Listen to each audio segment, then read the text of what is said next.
watching KTAL News Now. Here's Brittany DeFran with your Midday News Break. You're watching KTAL News Now. I'm Brittany DeFran with your Midday News Break. Now here is some unfortunately sad news as Shreveport police say two small children were abducted from the Huntington Home Mobile Park on Clung Pines Road at around 8 p.m. last night.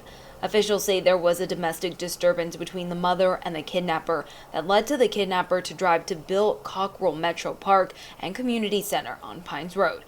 That's where the one child and the kidnapper were found dead and another child in critical condition. Police say the family knew the man who allegedly kidnapped the children. Officials say he died of a self-inflicted gunshot wound, where the mother's injuries are non-life-threatening. And this is a developing story, so as we continue to receive more information, we'll be sure to update you guys, and you can stay up to date on KTALnews.com for the latest. Now, it almost feels like we completely skipped over fall and just jumped right into that winter weather. So, a Texarkana homeless shelter is preparing a house for more people, to bring in more people and provide them a place to rest their head at night. The Randy Sam's Outreach Shelter is providing a place for anyone who needs a safe place to stay. Shelter Director Jennifer Lacefield says they are currently housing around 60 residents, but there is room for more. Lacefield says the shelter needs donations of winter clothing as well, so they can restock up on that. I'm anticipating that as the weather continues to get colder and for longer periods, that we might even get up into the 80s or 90s as far as our client numbers. So we now more than ever need the public to replenish the supply from what we had last year of the cold weather clothing and blanket type items. The shelter is also asking for food donations and volunteers for its annual Thanksgiving lunch. The Salvation Army has extra cots on standby for those seeking shelter. They're encouraging people to get out of the cold and have a warm meal and warm place to stay.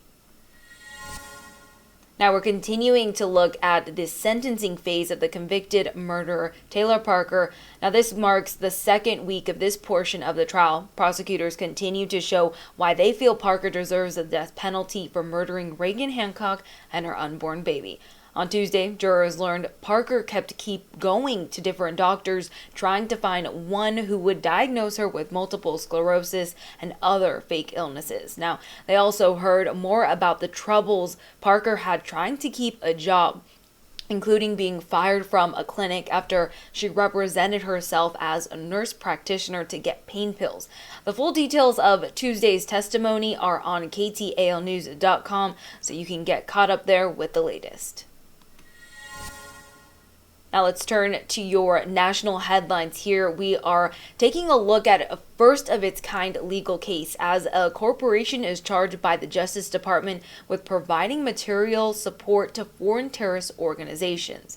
Yes, that's right. The French cement company Lafarge pleaded guilty on Tuesday to providing millions of dollars to ISIS. And this actually leads us to our question of the day. All right, taking a look here. Going to give you a moment to take this QR code down right here.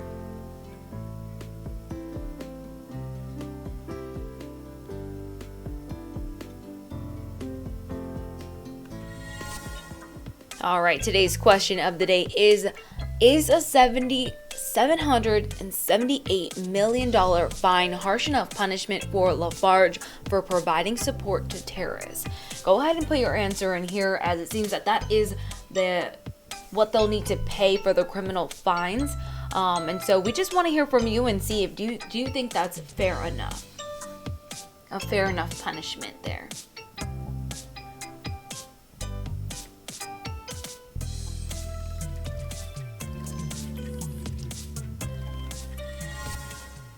Don't go anywhere. More to come here on your Midday News Break. For more details on these stories, head on over to KTALnews.com. See you in a minute.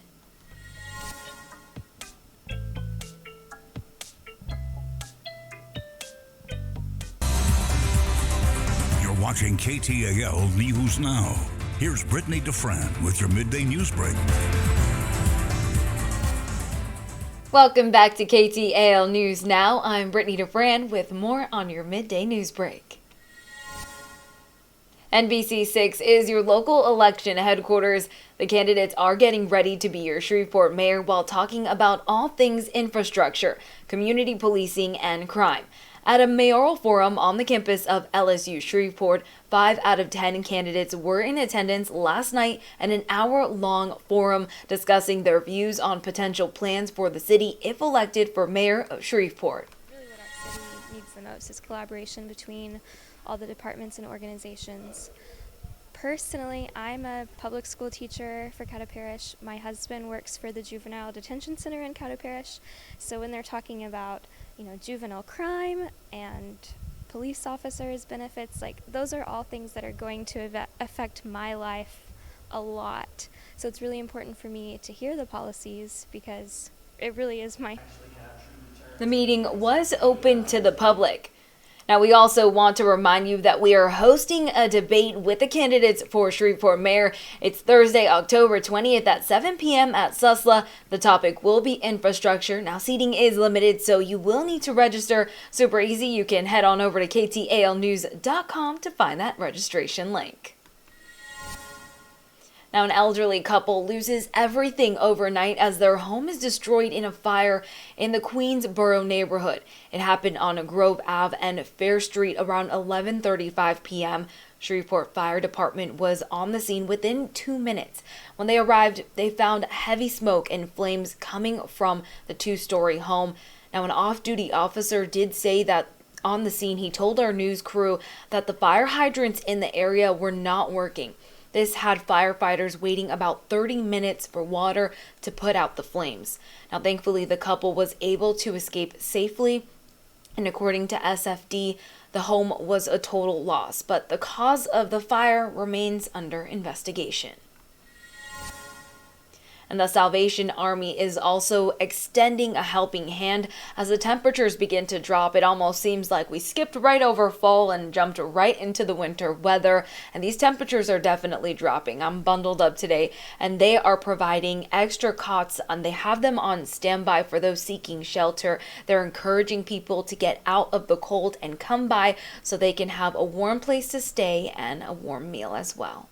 And for that cold weather coming down this weekend, we are ready because we do have extra room, so we'll be able to accommodate our brothers and sisters to, ride out those cold weathers. Number 10, canned food, things for kids. We have quite a few kids with us here.